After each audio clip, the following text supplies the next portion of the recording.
Hello, it's Ken Himmler. And in today's Money Truth, we're going to disseminate yet another piece of media that's out there and determine if it really is helpful and if it is really telling the truth and if it really will help you going forward. And this one is in Kiplinger's. It's actually a pretty good article. It's 5 reasons why not to give your child power of attorney. Now, there are reasons, but this is not an absolute. This is written by Peter Newman. Good job, Peter. I think there's a well done piece. I don't find anything in here. I don't know if it fully explains everything, but again, we'll cut you a little bit of slack here, as I know you can't explain everything in an article and all the different avenues to go down. But let's first look at what Peter says as far as who should you be choosing as your power of attorney? Well, number one, somebody that has to be trustworthy. Because when somebody takes over your finances through a power of attorney, they have 100% control over everything.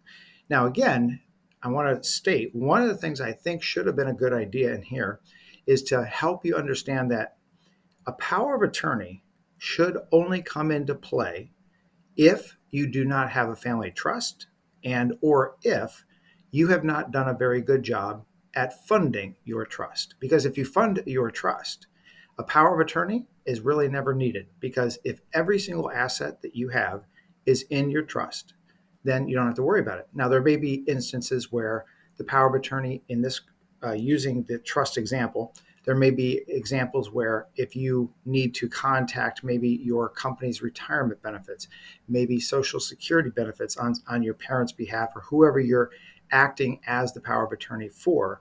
It may be to negotiate a property tax reduction. But again, if the property is in the trust, then the trustee takes over all duties of the power of attorney. Now, assuming A, you don't have a trust, B, you haven't put all your assets into the trust, then you have to have the power of attorney. That's what comes in and allows somebody to handle your finances in case you are not cognizant, meaning maybe you're in a coma, car accident, Alzheimer's, dementia, etc.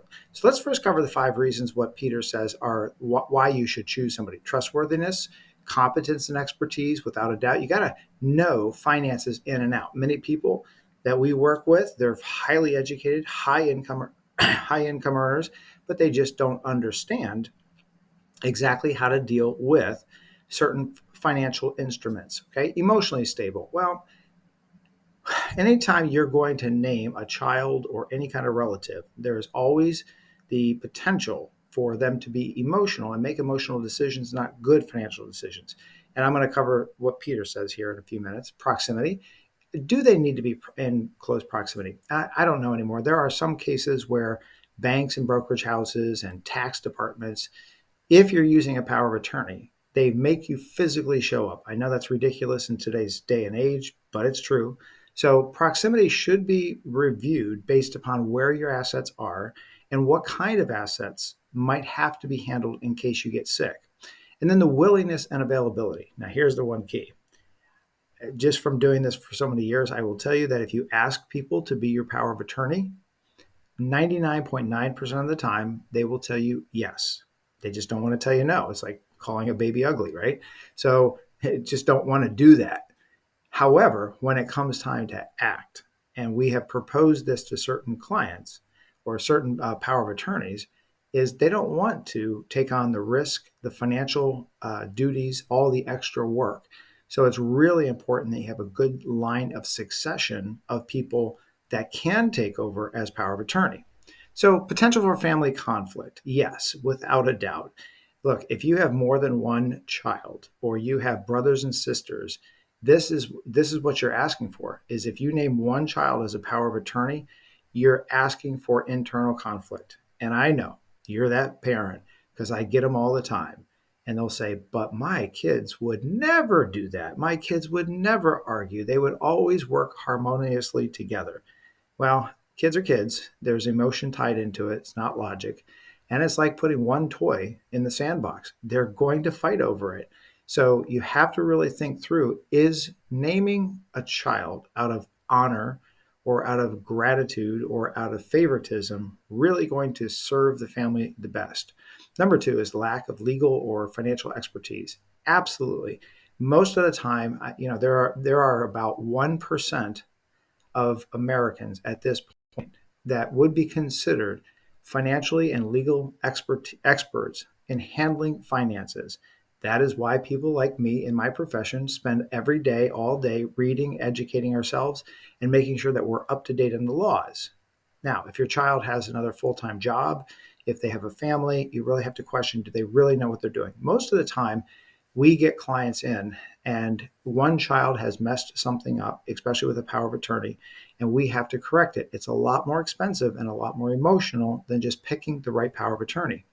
And emotional involvement and conflicting priorities. Again, do they have a job? Do they have other family obligations? And will they really be able to commit to this 100% of the time? And then there's the last one. And this one is the one that unfortunately we see it. It's not as prevalent as I would assume people would think. But yes, we've seen kids steal money from parents. We've seen kids put parents in nursing homes to try to get control of their assets. We've seen a lot of different things. And yes, it does happen. And it just depends upon the situation. And remember, the child that you have now, whether they're 30 or 40, will not be the same person in 10 years. Just like I'm not the same person as I was 10 years ago. You are not the same person as you were 10 years ago. So that's something that needs to be rethought through each year and look at these different people that you have chosen to handle your affairs in case of your demise or your sickness. What are the alternatives? Well, there are those people that might fit all five criteria. It might be a close friend that's not emotional, or it just might be a professional fiduciary, an attorney, or an institution that is either bonded, regulated, overseen. But here's what I would never, ever do: do not ever give it to a single person, because sometimes those people do have problems. We just read about a certain case where the family accountant for the business was actually a family member and had been bilking money out of that company for many, many years. So, to conclude, Peter, you did a good job. This is a very good article. I think it outlines things. And for you guests that are watching, this is one of the things that you need to pull your power of attorney out. Now, if you don't have a power of attorney, absolutely you need to get one, and including a healthcare power of attorney. And if you have young kids, including an assignment of a guardian, because foster, the child welfare system and foster care is not a place any of our children want to be, or you want any of your children to be. All right, I'm going to sign off now, but please go investigate, go grab your power of attorney, look at it, and make sure that what you've learned today, you're going to apply and then get it changed if you need to.